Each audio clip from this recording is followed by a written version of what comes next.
Please subscribe to Facetv Africa and turn the notification on. Facetv Africa, ẹ jọ̀ọ́ subscribe, hete. Face TV.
Òṣèdédé orí ẹyẹ kẹyẹ ìbàdàn fara wúlò lọ sí adé orí ọ̀gbìn ẹgbẹ́ wọn dé ọ́ọ̀dún ọ̀gbá àgbàlagbà yàrá ajílẹ̀yẹrì yàrá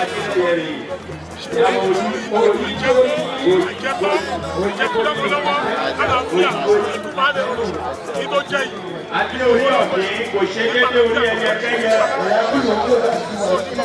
ìwọ́n dé ọ́ọ̀dún wọ́n ti padà fara wúlò padà sí gbogbo abúlé àdó padà fara wúlò padà tó parí ìwé nọ́mbà wá gbogbo nàmúrà. 2 tires, no extra. 2 tires, don't put it in 4 tires. Jafo ọ̀tọ́. Jafo! Ọmọ ẹ̀fúnlẹ̀ kùn lọ́jọ́ lọ́dẹ ẹ̀kọ́. Ọmọ ẹ̀fúnlẹ̀ kùjọ àtàrí tí ẹ̀kọ́. Jafo jákàlọ́lẹ̀ ẹ̀kọ́. Lọ́nà sábì ní ọmọ kìíní mọ́ fẹ́ràn yọ̀ nílọ́bì.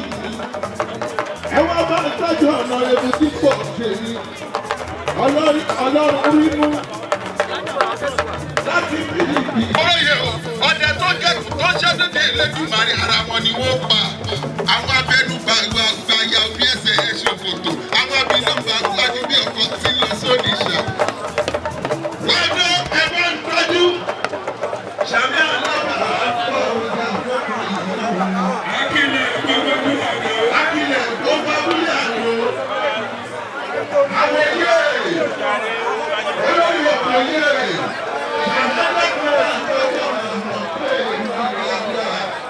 Ọ̀pọ̀ àmọ̀ pé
Nítorí ogun wáyé nítorí ègùn sí olú ọmọ fún wa ní 10,000 tó lò mọ́ 10,000 tó lò mọ́ kàn fún wa.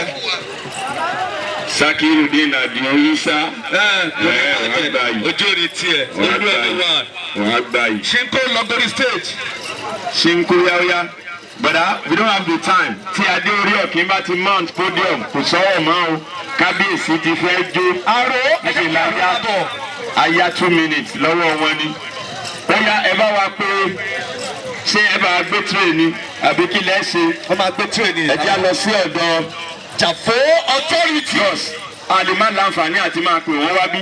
Ó yẹ lọ sọ́dọ̀ Jafo authority. Chairman ẹni àkọ́kọ́ Ṣínkó tẹ̀lé ẹ̀mú sídìí méjì tẹ̀lé wọn. Tẹ̀lé kẹjọ lọ ẹ̀mú sídìí méjì dání.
Ọ̀fà bínú yọ bí ẹni fà kọ́ bí ọ̀pẹ́